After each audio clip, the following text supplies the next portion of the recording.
I want you to get together.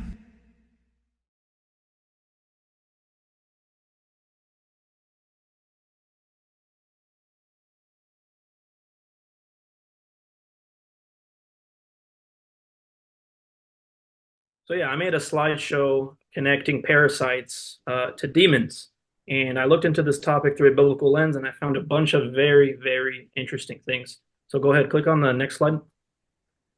Yeah. Okay, so before getting into all the weird stuff, let's take a look at what parasites mean in its most simplest definition. So a parasite is an organism that lives at the expense of another organism, the host. In general, parasites share the following features. Parasites are usually smaller than their host and are both invertebrate and vertebrate hosts. So yeah, basically they're an organism that lives inside of a host and they benefit from the host suffering, basically. So go back to the other slide. Oh, how do I go back now? Oh, there we go. There we go. Yep, yep. So I looked into a lot of ancient beliefs on parasites and the spiritual world, and I found two very interesting ones. The first being Taoists. So go to the next slide. Those monsters holding dynamite. The what? It looks like they got dynamite or something in their Yeah, mouths. or a scroll or something. Or that. So in ancient Taoism, there's a concept known as the three worms, right? And they fully believe that parasites are demonic, or at least connected to demonic spirits. So the three corpses, known as the San Shi or three worms, are a Taoist physiological belief that demonic creatures live inside the human body and they seek to hasten the death of their host. These three supernatural parasites allegedly enter the person at birth and reside in the three dantian, which are energy centers, respectively located within the head, chest, and abdomen. After their human host dies, they are freed from the body and become malevolent ghosts. So that's their belief on parasites. They believe that they're actually demonic entities influencing a human through all kinds of means. Through basically, they believe that parasites were like a biological agent or like a Bluetooth for demons or demonic spirits. Mhm. So click the next slide. Oh. So yeah, the three worms, the three corpses, they work to harm their host's health and fate by initiating sicknesses and inviting other disease-causing agents into the body, and they would report their host transgressions to the gods. So their entire purpose is to bring as much suffering as possible, and then eventually death. And then they become these spirits as soon as the body dies with the parasite, apparently. And then they report the transgressions of the host to the gods. So that was their belief on parasites. And then as we move on, we get into the biblical view of parasites. And we're going to talk about Beelzebub, Lord of the Fly. That's one of his titles. And in the Bible, he is known as the demon of filth. So the word Beelzebub means Lord of the Flies in Hebrew and Jewish literature. The name is translated to mean Lord of Dung or Lord of Filth. Beelzebub was also known as the god of Ekron. Ekron is a city inhabited by the Philistines within the Bible. And on the topic of flies, go to the next slide. So it's interesting that he's called, Lord of the Flies, Lord of Filth, Lord of Pestilence, disease, and suffering. Flies apparently can carry parasites that can harm humans and animals. Houseflies can carry over 100 pathogens, including parasites like pinworms, roundworms, hookworms, and tapeworms. They can also carry bacteria, viruses, and fungi. Flies can pick up pathogens from their environment, including dumps, sewers, garbage heaps, and then transmit them to humans. And in other mythological beliefs of gods that are, connected to filth and disease and pestilence, they kind of have the same view that their god of disease and filth can send pestilence in the form of flies and different kind of diseases like a plague, basically, to whatever nation that it wants to punish. Are you able to see the parasites in fiction slide? But yeah, you could just stay here.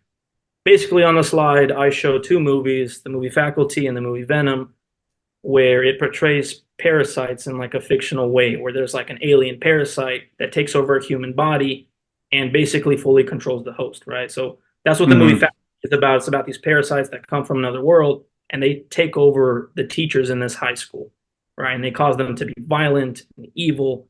And again, many of us have seen the movie Venom, right, where the Spider-Man villain takes over somebody and causes them to do, dark and demonic things like kill people, eat people, and other Also wicked things. from another, also from Another world, right? outer space too. Yeah.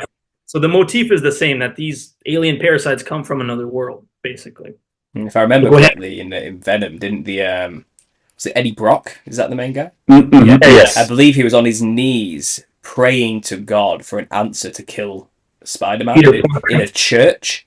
And at the same time, Spider-Man was at the top of the church tower ringing the bell, making the Mhm. symbiote come off of him, and then it drips down and lands on Eddie Brock and makes him the new host. So I thought it's Yeah. interesting. There's a biblical reference there Well, as you. well. Oh yeah. Well, I think that's the comic book, and that's probably the Tobey Maguire Spider-Man 3. That's the Mhm. way the story goes. It was funny in the current Venom movie. I believe that the scene before he gets the host, the Venom on him, the symbiote on him, he's doing meditation. He's like doing this meditation by like this new age guru, and I believe the shirt he's wearing is like this shirt that has the Eye of Horus on it. Right, of Hmm. course. Probably not an accident they put that in the movie. That eventually he gets possessed by a demon right after that. But it's interesting again if you go to the idea of like the old world technology, the fact that the church bells heal Peter Parker of this demon, right? The Mm. thing that the demon Interesting. They killed off the frees him parasites from him. with frequency, right? Mm-hmm. Yep. Another biblical reference is Venom would always reference himself in like a plural form, like Yes. we are Venom, we this, we are going to Mm-hmm. do, like, kind of like Legion in the Bible, basically.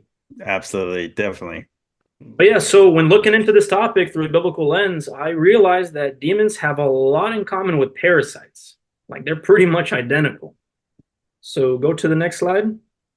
Okay. So demons within the Bible have been known to cause and influence suicidal behavior, like the account found in the book of Mark, chapter 9, verse 22. So in this account, a father is asking Jesus for help because his son is possessed by a demon.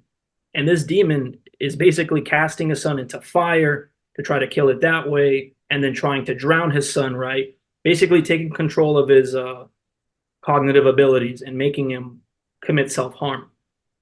And so, yeah, demons within the Bible and within the beliefs of many other cultures were known to influence and cause suicidal behavior. And the psychiatrist Jerry Marzinski, that me and Paul interviewed, also talked about this, how the voices or the entities of the schizophrenic patients would always encourage them to harm themselves, right? And Mm. harm others, basically engaging in self destructive behavior. Yeah, it's So funny. go to the next slide. Well, what's interesting, me and Paul just when we talked about the Tucker Carlson, his clips from this podcast, on the last one, he was on the Sean Ryan podcast. Like he literally mentions that the things are anti-human by logic, they're not from human. And we specifically mentioned like the kind of self-harm that only humans Exactly. really do to themselves. Mm-hmm. And you have all these kind of things that we're doing as a society that are antithetical to our own survival and our own Yeah, best interests. Mm. Therefore, it's likely to conclude that it's not from us. not from humans. Kind of like Jerry said in an interview with me. He stated that the human spirit doesn't want to destroy itself, right? Mm. Like you can take a suicidal person and throw him into a shallow lake. He's not going to try to drown himself. He's going to try to save himself, right? Mm-hmm. These thoughts Mm-hmm. of self-harm are not human because our spirit does not want to die, right? We Mm. are, Yeah. God created us with this instinct to preserve our bodies and our souls, right? Mm. So we, It's interesting because I just I had a subscriber reach out to me recently, and I just had a 2 hour talk with her a couple of nights ago. Now she decided against releasing the talk because she doesn't feel like she told the story very well. But she basically told me a harrowing story of her son's suicide and the events leading up to it. And he was basically a man possessed. Is the only way I can describe the description she gave me. He was heavily seeped into the occult.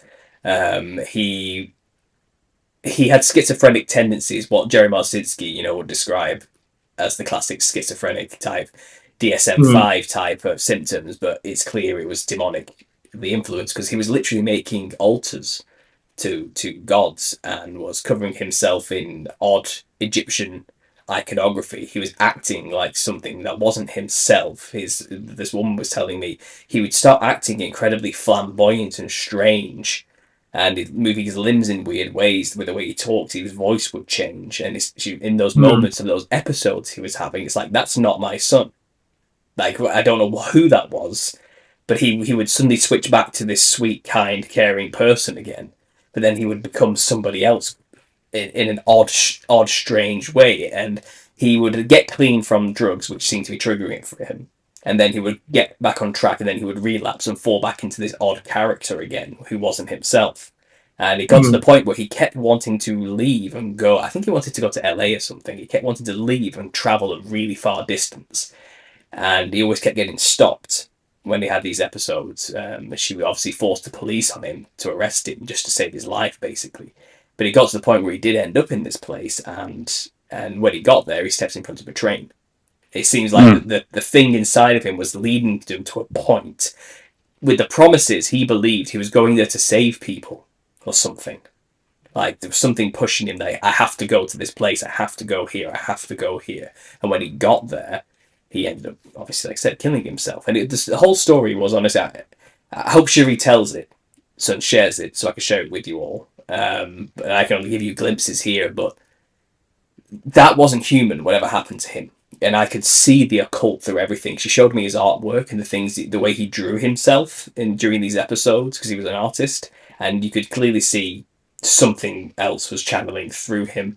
And he created a lot of artwork with symbols of alchemy and hermeticism, and mainly theosophy as well. A lot of theosophical symbols, like the front cover of the book by Helena Blavatsky about the Theosophical Society. It's quite literally all those symbols all mashed together. He was drawing quite a lot of.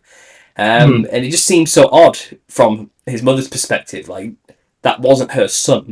That just wasn't who he was growing up. Something happened, and maybe I don't know if she's listening, but maybe this parasite thing could be another answer as well. Maybe he got infected with a particular parasite that was using him in some way. Because me and Joe were just talking. There are literally parasites in nature that make the host kill themselves. But yeah, just like demons, parasites can influence or cause suicidal behavior, right? So there are a lot of scientific studies that show this to be the case. People who have the T. gondii parasite, which is the most successful mind control parasite on Earth, around 1 to 2/3 of humans are infected worldwide. So this isn't a third world country problem. This is a worldwide problem.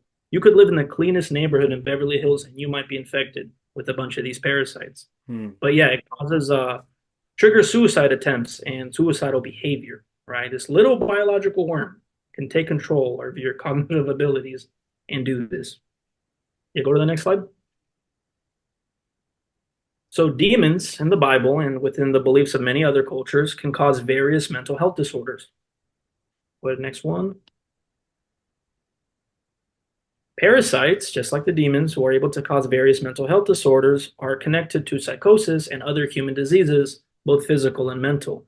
So there are studies showing that they can cause bipolar disorder. They can cause multiple personality disorder. They are connected to schizophrenia. They have also been connected to rage disorders within adults. And what's very interesting, they're also connected to child maltreatment, meaning those who mistreat their children or other children, whether it's physical or sexual harm, they are more likely to have parasites, which is crazy. If you have this parasite, you are more likely to get into accidents, car accidents. You're also more likely to be an adrenaline junkie, right? So basically, you're more likely to engage in self-destructive behavior if you have these parasites, which is interesting. So go to the next one. So yeah, they're associated with a lot of major mental health disorders. 1/5 of schizophrenic patients apparently may involve the parasite T. gondii. But yeah, very, very bizarre stuff. Go to the next one. So parasites can control our cognitive functions and desires. There have been other studies that show that the T. gondii parasite can make us attracted to fear, danger, pain, and submissiveness, kind of like BDSM. So if you're into those kind of sexual activities, there's a good chance you might have this parasite.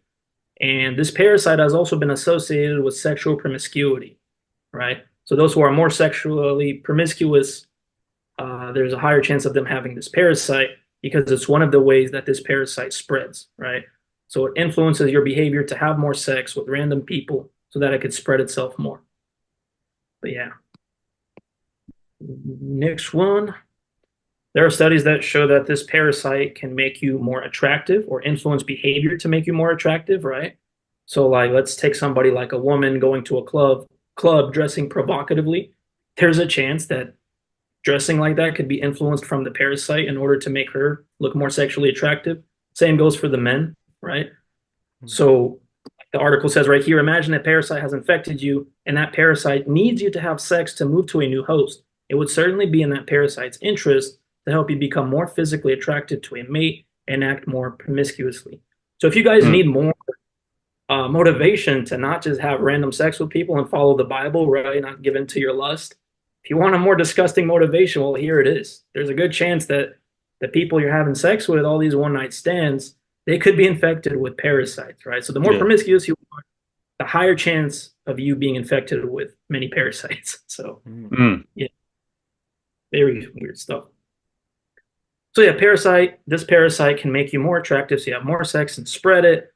It's also been connected with other sexual attractions and behaviors, specifically connected to fecal matter and those kind of sexual activities that involve the back door, because through feces is one of the ways that this parasite can spread, right? This parasite also influences fatal attraction, right, to fear and danger. And people who are into sexual violence are also more likely to have this parasite. But yeah. Parasites manipulate or can manipulate your eating behaviors. Some parasites, like tapeworms, can increase your appetite and food consumption, which can lead to weight gain. Microbes in your gut, including parasites, can manipulate your eating behavior to increase their fitness. They might do this by making you crave foods or crave more foods they specialize in or that suppress their competitors by making you feel dysphoric, right? Dysphoric until you eat foods that benefit them. So what kind of foods benefit them? Processed foods, sugars, processed carbohydrates, that is their fuel source, right? So again, this connects to the sin of gluttony. This parasite influences you to eat all this sugar, all this processed foods.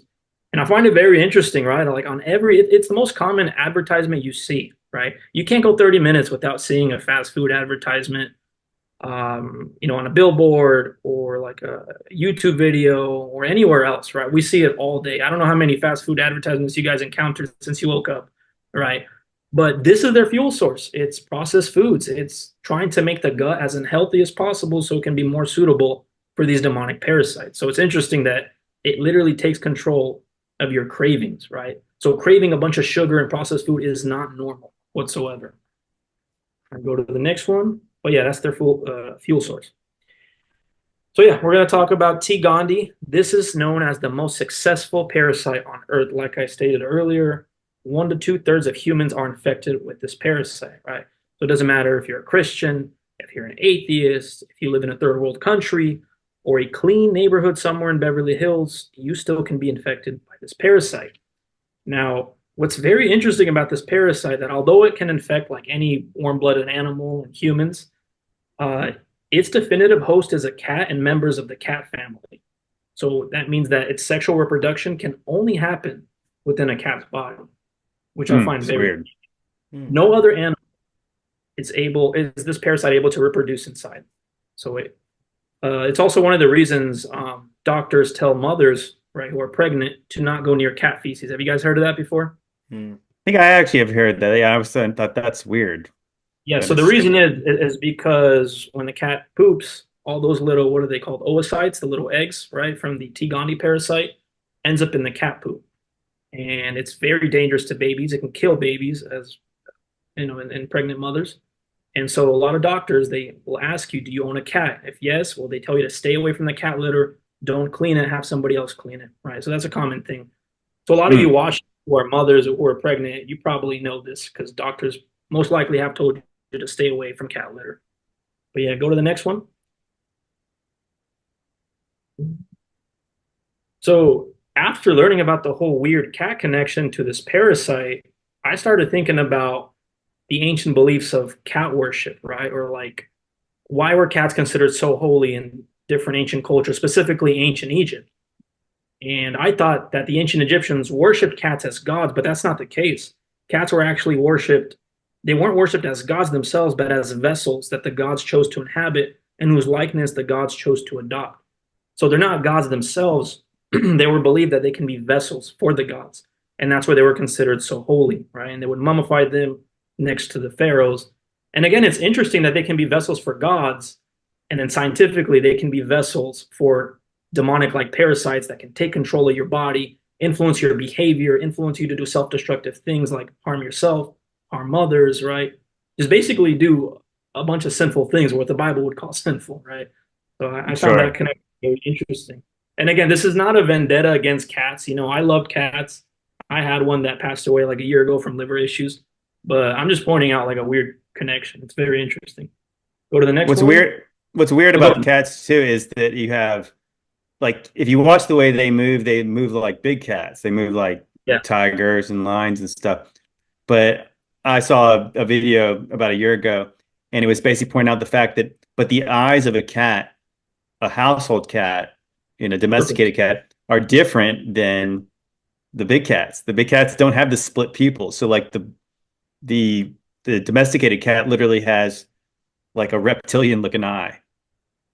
That's weird. Like snake. That's weird. I mean, that's really bizarre. When I saw that, I was like, yeah, because you would expect all the characteristics to be the same on these animals. It's just a miniature version of it, but obviously there's something different about that. And I thought, I remember in the Mummy movie, there was a point where like the mummy was trying to like regain physical form, and at one point, like the cat scares the mummy. The mummy was like terrified of the cat.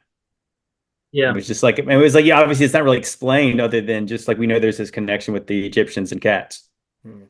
It's funny the belief that our vessels for gods, right? Yeah. And I did just. Have you guys seen the movie The Fallen? Which one? Fallen. The Fallen. No, I must know one. Okay, so that movie is about the fallen angel Azazel taking over a human host and basically causing them to kill, right? Becoming a serial killer. And at the end of the movie, when that host dies, right, and Azazel is freed, he inhabits a cat. That's the ending of the movie, which is interesting. I just want. Well, there's even in what's in the Men in Black. I think the first Men in Black movie.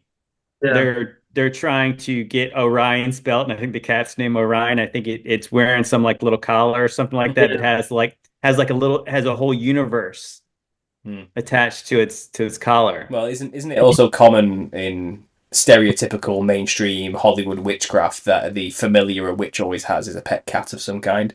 That's they always have a familiar, don't they? Like witches and warlocks. Yeah, I looked that up, and apparently cats. According to the belief of ancient witches, their little cat partner, specifically black cats, were like a shape-shifting demon or something. That's what they believe. So that Fallen movie you're talking about, just think about the Smurfs. So Gargamel has a cat, and the cat is named Azrael. It's pretty close. It was even in the movie Cinderella. The cat's name in the Disney movie is called Lucifer. Oh yeah. That's right. We're making some connections here. But yeah, so ancient Egypt and demonic parasites. So now that we know that cats were not considered gods, but vessels for the gods, I found it also interesting that a lot of Egyptian pharaohs and royalty had that serpent symbol on their headdress, right? Coming out of their head. And there could be a chance that little serpent could be a parasite, right? That's controlling the pharaoh himself, right? Like a demonic god. That's controlling the human. But I think that's a fascinating concept because people have always equated that to being a symbol for the third eye or something like that. Or like the what's it called, the serpent energy that goes up the spine. What was the name? The Kundalini energy. I like that kind of metaphor, right? Yeah, like a culminating into the pineal gland and accessing the spiritual realms. And I think people always equated that to be that. Or if not that, people would say it's a marker, a symbol of the bloodline, the reptilian bloodline of some kind.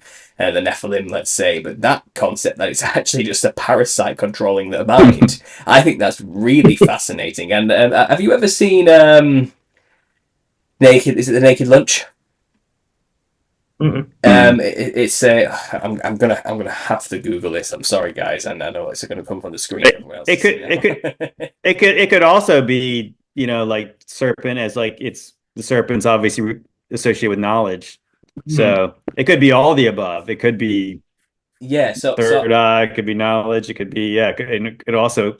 But of course, they'd want to think it is something more grand than having worms in your brain. So it was William S. Burroughs who wrote the book called The Naked Lunch, and it was about basically a heroin addict's descent into madness. and he ends up communicating with regularly and seeing these reptilian people, these entities. And they had a proboscis which comes out of the forehead, or I think, or something like that. And it was basically a parasite that came out of the forehead.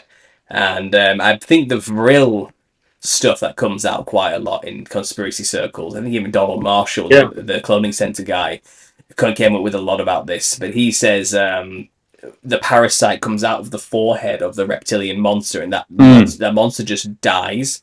But it's because all of its consciousness is in that parasite that just came out of its forehead, and there's nothing else to it, you know. And I thought that was fascinating because that's symbolically speaking, that's what's going on right there. That image you're showing there, there's a parasite coming out of the forehead of a possibly reptilian hybrid bloodline, and the consciousness is of the true entity controlling that vessel is seated in the parasite. And that's what we're trying to say here, isn't it? That parasites are demonic in consciousness, or perhaps conduits for demonic consciousness. And when you are parasitically infected, you are technically possessed by the consciousness of demons. Something like that. So it all kind of connects in some weird way with all these other things that I was just noticing and firing in my mind right now. But so go ahead, carry on. Should I go next slide? Oh, no, stay on this slide. So that's possibly the possibility, is that the serpent represents a demonic parasite taking over the pharaoh, controlling the pharaoh's body. And that's actually how parasites work. When they take control of your cognitive ability, specifically the T. gondii parasite, it coils up in the brain, like near the pituitary gland. And that's how it's able to influence your behavior, your actions. And it's possibly what's going on in this picture, right? So at the bottom, it says, were cats honored in ancient Egypt? Yes, cats were considered holy and vessels for the gods. How is toxoplasmosis spread to humans? One of the big ways is through cats, right? That's how you get this demonic parasite, basically. But yeah, next slide. So after looking into all that and finding all these interesting connections, I also realized that a lot of biblical commandments are actually anti-parasitical, right? Like in the Bible, the commandment not to sleep around, right? Not to lust. It protects you from being infested with infected with parasites, right? One of the biggest ways to kill off parasites is through fasting. So in the book of Matthew, chapter 17, verse 21, there's an account of the disciples trying to cast out a demon, and nothing seems to be working, right? Which is odd because they were able to cast out demons before, but this case is a little different. And so Jesus comes to them and he says, this is different. This kind of demon is a lot stronger, and this kind goes out only by prayer and fasting, right? So again, if parasites are like demonic biological agents that, you know, are controlled by demons, and that's how they're able to cause all these physical and mental ailments, then it makes sense as to why Jesus said this kind will go out by fasting, right? Because fasting kills parasites. So all textbooks and treaties dealing with the subject of reading parasite stress or parasites, they stress the importance of fasting, right? Because it kills parasites. And that's why often, I don't know if you guys fasted for a few days before, or even a day, right? You've never fasted before. You'll notice that you start experiencing mental clarity and certain ailments, maybe even your vision is getting better, right? And that's another thing. Like I said in the beginning, parasites are able to cause all kinds of physical ailments, just like demons, right? So in the Bible, demons were able to cause deafness. Parasites can cause deafness, according to a lot of studies. Parasites can also cause blindness, just like demons in the Bible, right? They can cause cancers and all kinds of issues, basically. Virtually every issue can be connected to parasites, which is crazy, right? And yeah, so fasting is one of the best ways to kill off parasites. And this is why Jesus said that there are certain demons that you can't just get rid of by casting them out in my name or just by praying. He says you need to pray and fast. Well, that's interesting because even the way that, I mean, I would have read it, or I have always read it, like the person trying to cast the demon out needs to fast, but perhaps he meant the person with the demon needs to fast. The person, you know with what I mean, like, because I mean, you know what I'm saying, like that you would have just assumed like, oh, you're not doing it right, you guys need to fast and come back later and then pray. But yeah, it actually kind of makes more sense in the context where like you can't cast this kind out, they need to fast and they need to pray, and then they can be healed. Exactly. It's funny because in the past I would have always assumed that the necessity of fasting to cleanse demons from the body was more to do with taking away from the demon the thing it's using your vessel for. Do you get what I mean? So in a way, it leaves you behind because you're no longer partaking in that particular thing that it was using you to enjoy. You kind of cut off.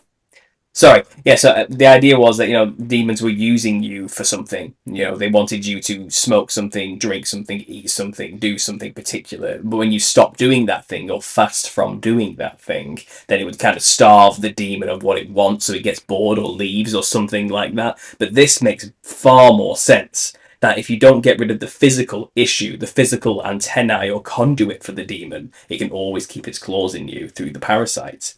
This massively explains fasting and the necessity in a biblical sense in ways that blew my mind. I just thought I'd say that. Anyway, go ahead. Yeah, we talked about fasting being very important, right, to cast out demons and also to cast out parasites, right? So it's interesting that that's the same. So the concept of fasting is actually missing in a lot of modern Bibles, especially English Bibles. I think it's also missing in a lot of modern Bibles, throughout the world, whatever language it's in. So here's an example, right? Matthew 17:21 is missing in NIV and I believe also ESV and a bunch of other English translations. And so in Matthew 17:21, it says you can only cast out this kind of demon by prayer and fasting. Now, there are some Bibles that say cast it out by prayer, but it doesn't say fasting, right? So that's weird. Another example is Mark 9:29. Where it says, he said unto them, this kind can come forth by nothing but by prayer and fasting, right? Now, the NIV says, he replied, this kind can come out only by prayer, right? And again, you find the word fasting missing in a lot of modern Bible versions, which is interesting because, that's what a demon would probably want. If it knows that fasting can cast it out, it probably wouldn't want it in these modern Bible versions that a lot of Christians read. And a lot of these modern... Oh, go ahead. I was going to say that's like that translation. This kind of can only come out by prayer. It's kind of like, isn't that kind of what they're doing? Like, what do you mean it can only come by prayer? It's like it does seem like that's doing that. They've been praying to get the demon out. Like so, like that seems kind of like that's not a lot of help. Like something's missing, right? Yes, like it does seem like something's omitted from that statement. Yeah. Well, this is huge. This is a huge condemnation for the NIV here, though, to omit something so important. This is damning of that translation. Like when you, the Bible has warnings, right? The Bible has warnings. What happens to those who omit verses, right? To the scribes who omit these things, right? Well, it's funny because people always argue in the millennial kingdom realm, like, well, how would the Bible have survived in such a realm of like complete control by Satan? Why do you think your book's so special that it wouldn't have been corrupted? And we're showing you here, they're making attempts. They're trying their best. Like they're doing things, It's not like, but we know there's a core message that, and so many copies, it's very difficult for them to fully erase it from history. It would have been impossible, in fact, to erase the Bible from history. It's the most read, most copied, most vast book in the world, But what they can do is, we'll just create new versions. We'll just I think it's subtle. It's more subtlety that they kind of remove, or like because obviously these are translations, and some of them I would believe are the best faithful translations they could do. But I saw a video from the scholar who was saying like the KJV. Obviously versus like the Geneva, where it's like the king is like the head of the church. King James was like the head of the church at the time. And so it's like we don't have a position for like with like when kind of like the biblical structure of a church. So therefore we would start putting our roles into this language when it's really not, it's kind of like that's why people are like, well, where's the pastor? So why do we see a pastor as overseer here? Because that's the position we have here. It doesn't necessarily mean it's correct in the way that it's, but that's the position, because it's kind of like, so our language would say that a pastor and overseer are the same, but they're not.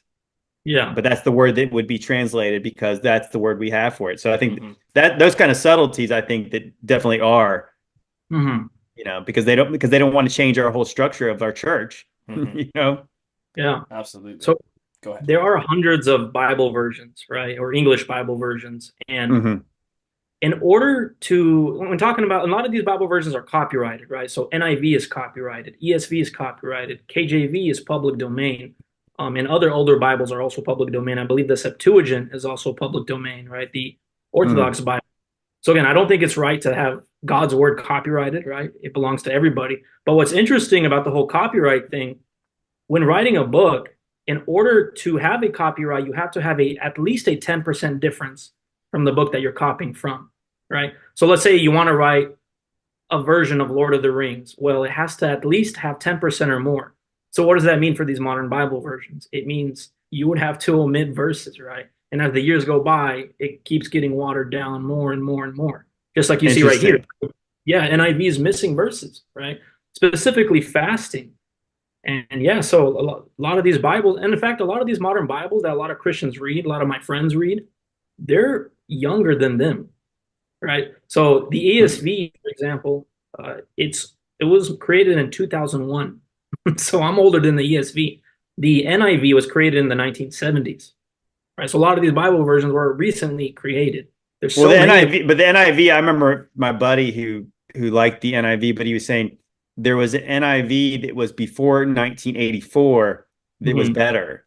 Like, and then I think after 1984, they started changing it and they started making like, gender pronouns more neutral and probably doing stuff like this. And that's why like most people who know better don't rely on the NIV anymore.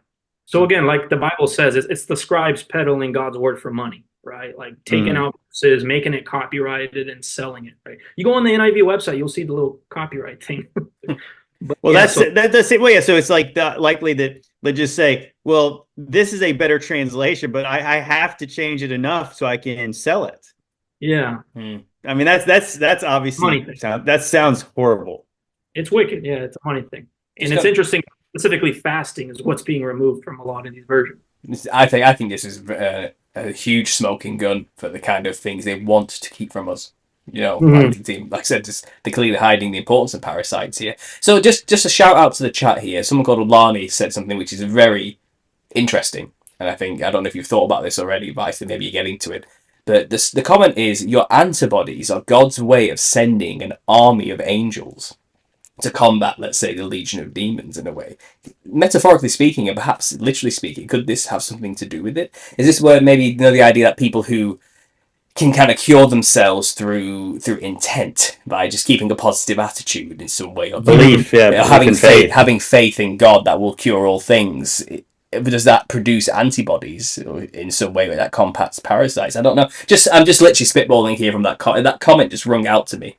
I thought that was really interesting. That is. It's kind of like that's the purpose of prayer. Prayer destroys the demons in its spiritual form, right? It casts it out in the spiritual form, and fasting kills the physical part, which is the demons like Bluetooth or biological agent, which is the parasite.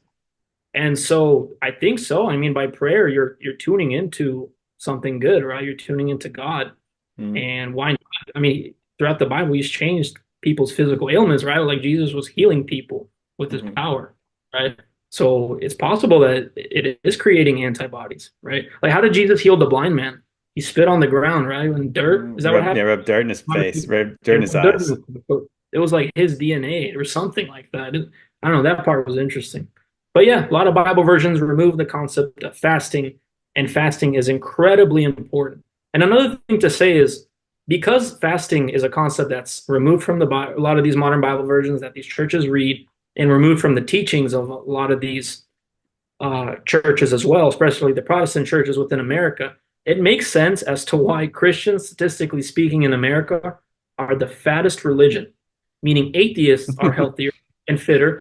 Hindus, Muslims, every other religion is healthier than us, right? So I grew up in a Slavic community. I grew up Orthodox, actually, but I have like relatives and cousins that grew up Baptist. And there's a lot of Baptists from where I'm from. I used to live in Sacramento. And a common tradition, right, for a lot of churches in America is after church on Sunday, let's go to a buffet, right? Let's just scarf a bunch of food, a bunch of processed carbs and processed sugar. And that was the tradition, right? So it's very normal. Like being fat and gluttony was not seen as like a very serious sin. What they would say was, oh, that's more of a fleshly thing. It's not as serious as committing other sins. But within the Bible, the spirit and the flesh are always interconnected. You're not going to separate the two. If your flesh is not doing well, your spirit's not doing well, right? If your spirit's not doing well, your flesh is not doing well. And an example of that is, let's say you have anxiety, right? Something happens. Your appetite's gone, right? That affects you physically. Yeah. definitely. Let's say your gut is all messed up physically, right, from eating something bad, or again getting infected with the parasite. What's going to happen? You're going to get anxiety, right? Because a lot of our emotions come from the stomach. And again, throughout the Bible, that's kind of a concept. Is the fact that the soul is located in the stomach, right? Jesus said, "Out of the belly, living waters come out." Right?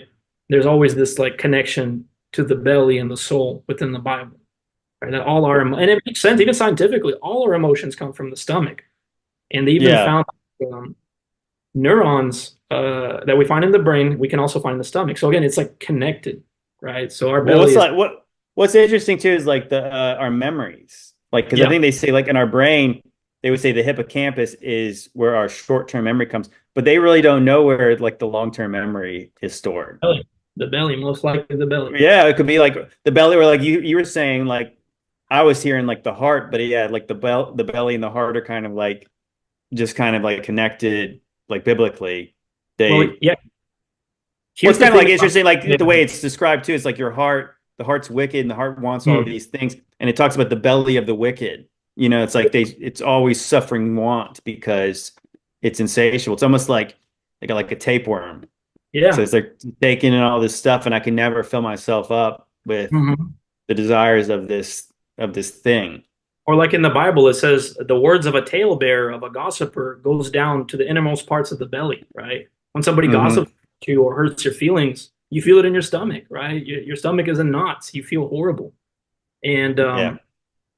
that's another thing that's interesting is the whole concept of the gut feeling. I believe there's a good chance that like good gut feelings is the Holy Spirit, right?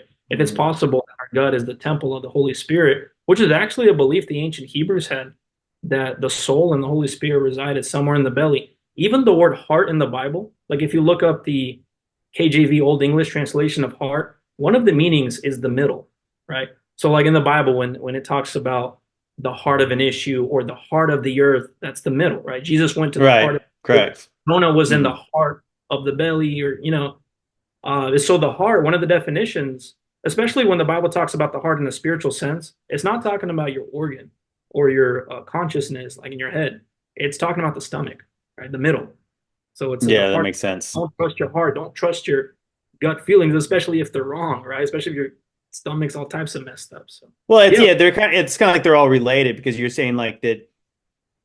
It's like, yeah, your heart is kind of like it's like this the feeling you get. And so yeah. yeah, the way where you feel the feeling is in your stomach, So think and about it even talks about even like the Bible talks about wine and how like making your heart merry.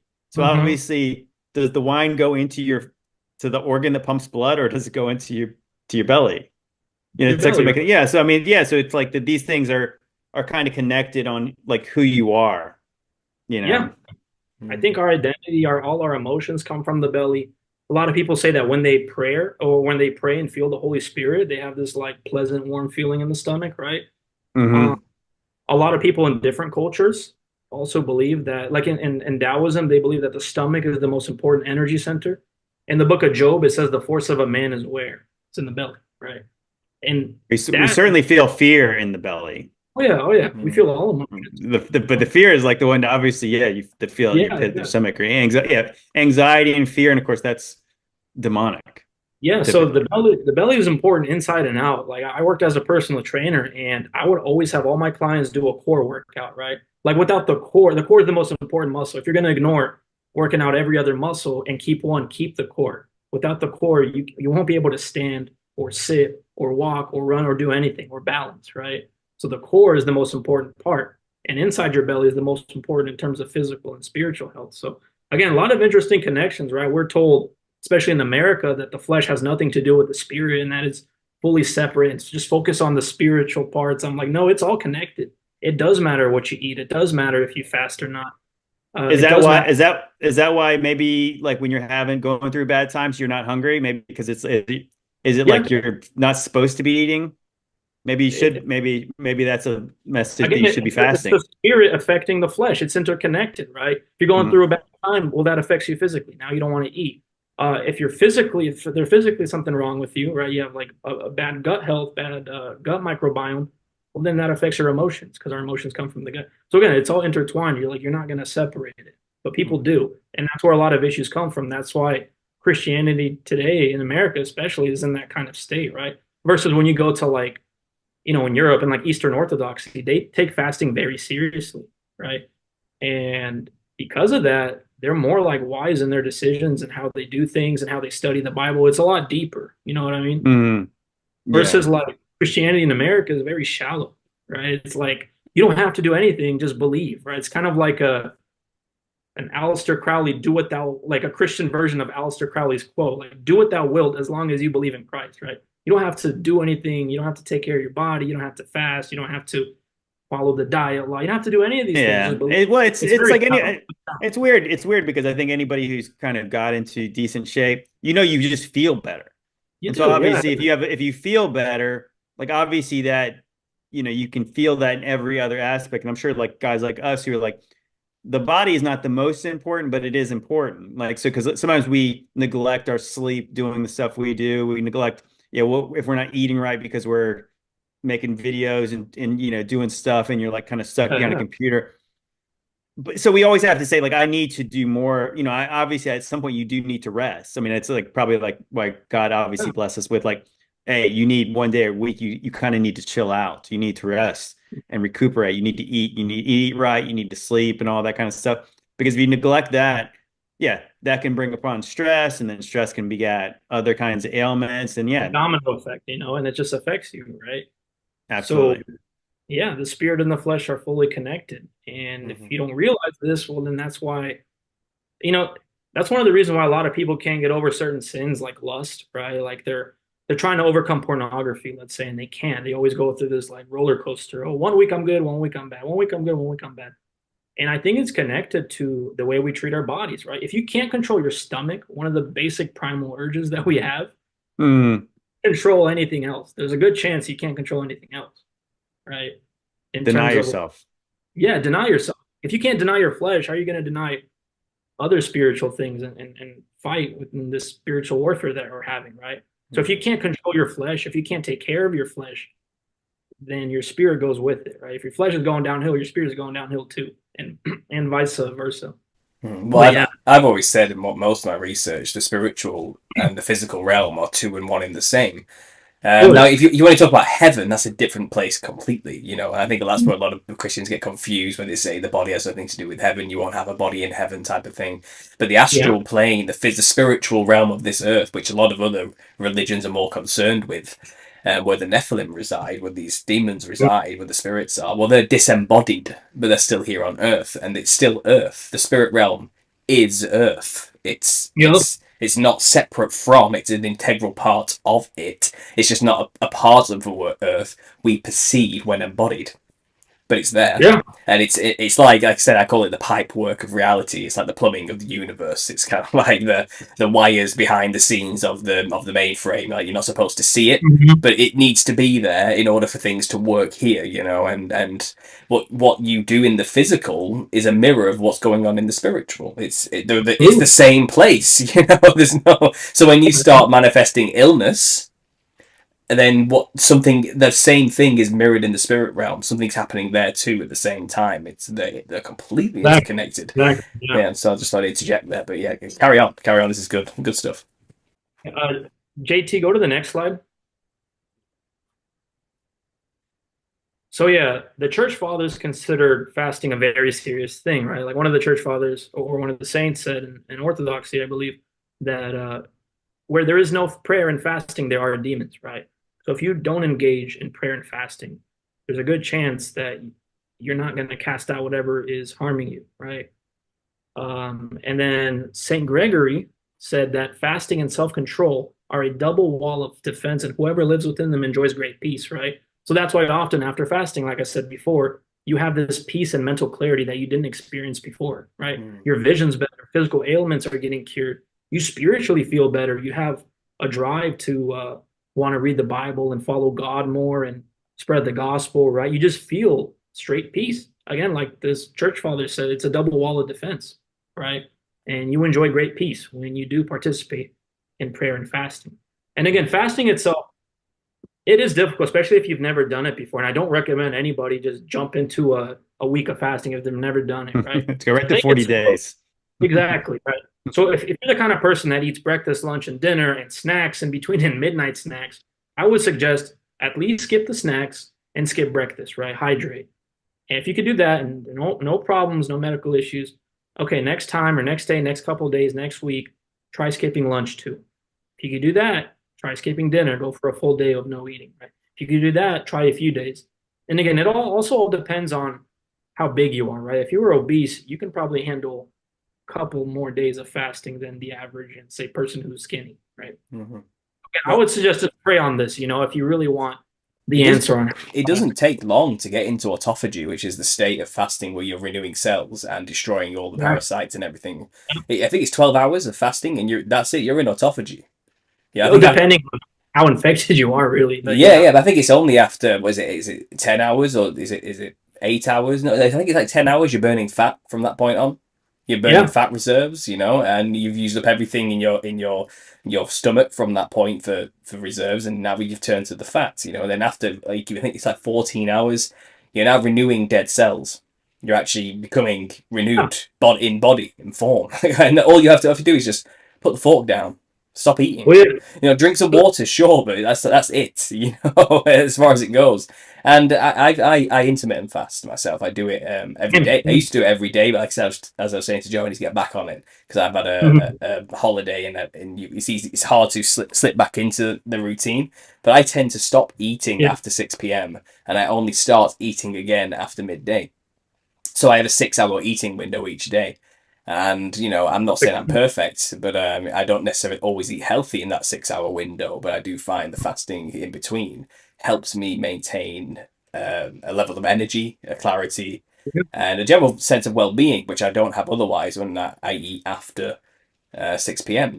And sometimes I go longer than 12, past 12, and I think the longest I've done is something like a 43-hour fast or something like that. And you do have to build yourself up through practice, through intermittent fasting first, I find. Make it a part of your life and daily routine. It doesn't have to just be go hard or go home. I'm going to fast for 3 days and kill every parasite at once sort of situation, Sorry, go on. So one of my friends actually told me he fasted for a few days, and he told me some like TMI information. And he said on like the second or third day of fasting, he got extremely hungry, right? And his view was that it's the parasites getting desperate because they're starving, right? They're dying. And so they take control of your behavior and your cravings, and they're making you crave sugar really bad, sugar, carbohydrates, processed foods to feed it, because it's dying.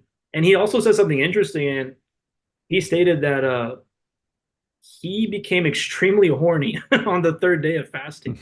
Interesting. He said he thinks this is the parasite influencing this behavior, right? Because that's one of the ways they spread is through sexual activity, right, with other people. And so basically, he thinks it's the parasites getting desperate, right? So it's like a last resort type of thing, like increase their craving for sugar, increase their craving for sex, right, to spread itself. So yeah, I thought that was interesting. I think I did 2 days once, and then on the third day I was supposed to do like only fruit. And I was eating fruit like for like half the day. And by dinner, I was like, I'm making macaroni and cheese because I am dying. Like I felt like I was just I couldn't make it any longer than that. But yeah, I need to try that again to see if I can go 2 days. Because there's a whole new level of like how you feel. But I'm one of those people who probably from doing sports and stuff. I'm a eat 6 times a day kind of person. So like trying to go cold turkey is it's tough. It's pretty rough. What's interesting is like one thing you'll notice if you've never fasted before, like my first time fasting for like 2 full days, right away I wasn't craving healthy food. I ate everything inside. I was eating chocolate with like some Russian soup and like just a gosh. And I'm just trying to eat as much processed stuff as possible, which is weird. And thinking back on that, I wonder if that's like the parasites kind of like influencing your craving for like a lot of sugar. They're like, you got to eat. We're starving like crazy, right? But we need more fuel. That's kind of how I see it. And that's a lot of people who do fasting for the first time. They'll notice that their craving for sugar increases a lot, especially if you only do it for 2 days. If I were to do it for multiple days, I think I wouldn't have that craving. If I at least did it, let's say for 5 days, my first time, that craving for sugar, I believe, would be gone. I would just crave normal food. So I thought that was interesting. Yeah, looking back on that. Well, I found that if you do it daily, and like I said, just maybe you reach autophagy for a couple of hours a day. So do a 16-hour fast every day for 365 days, for a year. Then on a daily basis, you're chipping away at the parasitical infection inside of you. You're killing them off slowly, bit by bit. Mm-hmm. And I found when I was in that mode, and I'd say I've been doing it for a few months, if I got to 12, my body clock is like, okay, it's time to eat. And it knows because of routine, and sometimes the hunger doesn't come now. Sometimes, it hits midday and it's like, I don't really want to eat. I can still keep going. I'm not hungry. And I've got energy. Yeah. Yeah, and eventually you get past those horrible, strong waves of cravings that just overtake you. Wait 15 minutes. Guarantee it will stop. No, it seems to be how it goes. They don't have. It's like if this is the parasites doing this, they haven't got much energy themselves to keep going at you to move and make you eat. It's like they burn out too and they crash. Their behavior cravings. Yeah, very true. Isn't it really common as well for people who don't fast that at night time they crave sugar? Is that a thing? Yeah. That people seem to like. I remember I used to for some reason it comes like 8 p.m. or 9 p.m. I want to eat a full chocolate bar for some reason. Yeah. Like it's a raging desire as well. It's kind of like it takes over you. It's like I've got to eat some chocolate now. Yeah. It's one of those feelings, you know what I mean? And it's not you. I know it's not me. I'm like, why? And I eat the chocolate bar and I feel really bad about myself afterwards. I'm like, why did I just do that? I feel like I've been used. That's what it feels like, And maybe it is. Maybe this is what's actually going on. It's just interesting. So go ahead. So yeah, continuing the topic of biblical commandments being anti-parasitical, the diet law is also anti-parasite. So within the Bible, the book of Leviticus and Deuteronomy, God gives us a list of animals we should be eating and shouldn't be eating, right?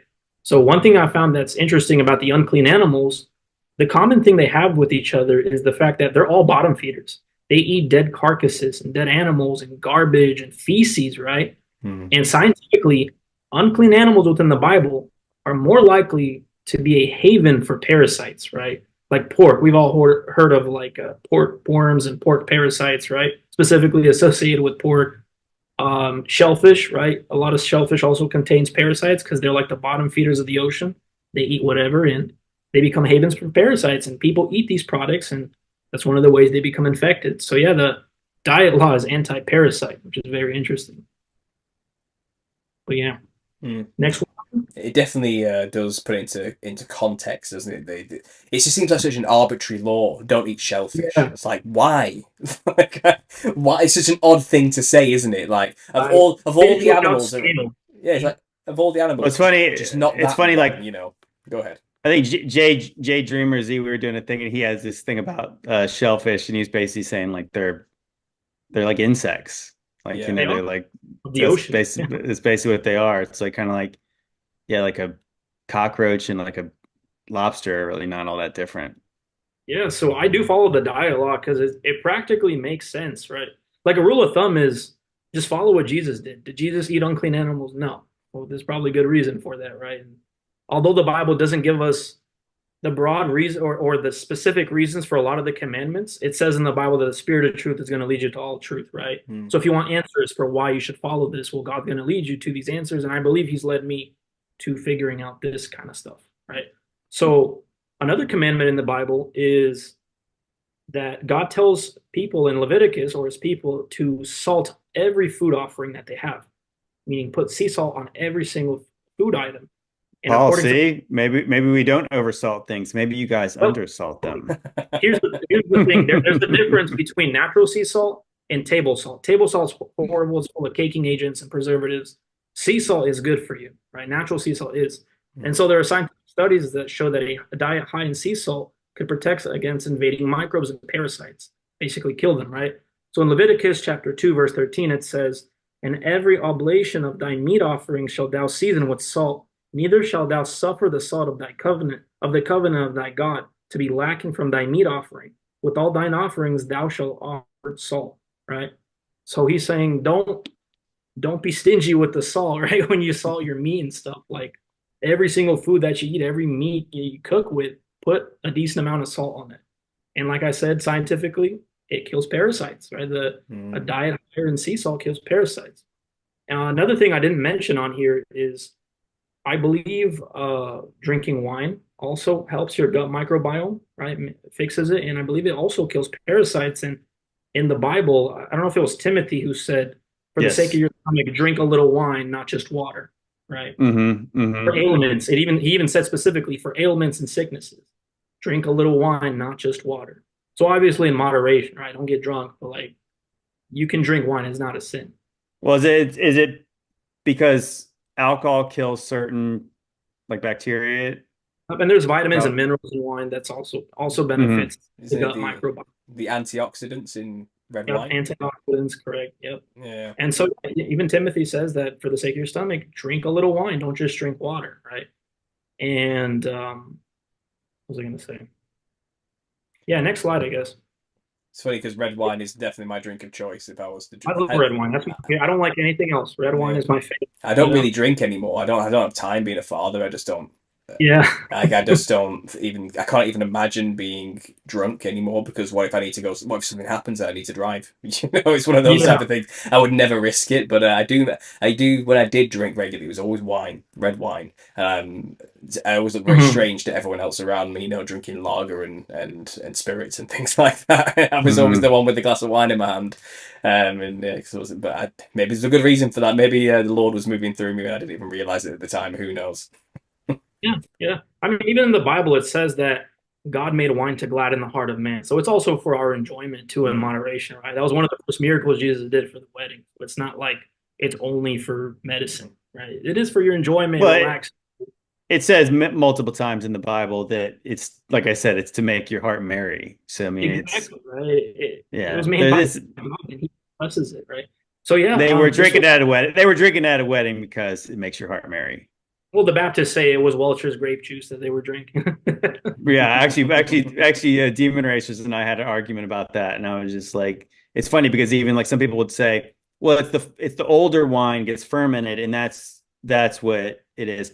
But specifically in Acts chapter 2, when the Holy Spirit descends on them after Pentecost, Yeah, they get accused of being drunk on new drunk off wine. wine. Yeah, But exactly. they say, I think the translation says new wine. They're too full of new wine, Yeah, and that's and when grape juice doesn't heal your gut microbiome like wine, so it's definitely alcoholic wine. It's not Mm. Welch's grape juice.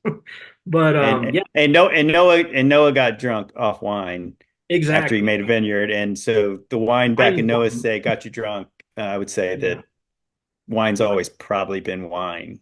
yes, it's Yeah. been wine is wine, right? So yeah, this was the end, and I believe the Bible does mention these parasites, and I think it calls it the worm that never dies in the book of Mark, chapter 9, verse 46. But yeah, that's all I got. Mm. Well, we were just saying before while you were off, I was saying what's interesting, in Lord of the Rings, you have Wormtongue is the one who is like possessing Theoden, like the king. Remember, he's all like demon possessed, and he has to be cast Is him it when he out. opens his mouth and little worms out there? Right? Is that Well, no, there's the evil looking character. He's real kind of slimy looking. He's got dark oh, black hair, real that's pale right. skin, and his name is Wormtongue. And he's Yeah. like the one who is got this spell over the king, and the king looks all old and decrepit, and then he gets cast out of him, and then he becomes like he was before. Okay, I yeah, yeah, said yeah. Okay, I remember. pretty interesting that it's the worm tongue, and I couldn't help but think like when I was preparing for this, I was watching some videos about that, yeah, parasites are demons, and they were Yeah. mentioning the zombie snail, the zombie cicadas, and the zombie deer. And the zombie deer were like literally unaliving themselves, jumping off a bridge, Mhm. jumping off cliffs. There's like video of it. It's obviously it's really horrific, and I couldn't help but think when Jesus casts out Legion, Yeah. Legion doesn't want to go to the pit, so he says, "Send me into the pigs." And what I do the heard pigs do?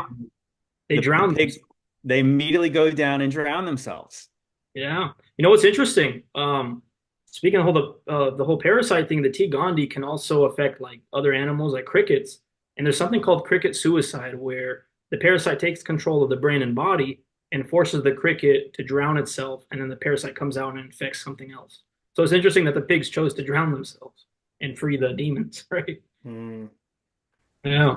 Fascinating. Well, that was a great presentation, Faxley. Thanks for doing that. I really appreciate that. I have so many questions. The first one that immediately comes to my mind, and what I'm wondering immediately is, do we know where parasites came from? Do we have a scientific explanation for the origin of the parasites, like as a concept, as a thing, or is it one of those Yeah. things that we assume they've just always been there? They've evolved with mankind, and sort of. But I don't know. It's just such. Well, because when you see them up close, and like the Yeah. thumbnail I made here, they look like demons. They look like monsters. They look like what you would imagine a demon to look like if you were to actually see one in person, But they are microscopic, invisible to the human eye, But when you look at them, yeah, they look like creatures from the void, from some kind of Lovecraftian horror, Yeah. They are actually like monsters, true Yeah. monsters. Very weird looking things. I believe maybe this is how they're able to thrive, after the flood when the physical form of the demons and the gods were wiped out. This is how they thrived, right? This is how they controlled people, controlled the pharaohs, maybe with the whole serpent thing coming out of his head. Absolutely. I want you to get together.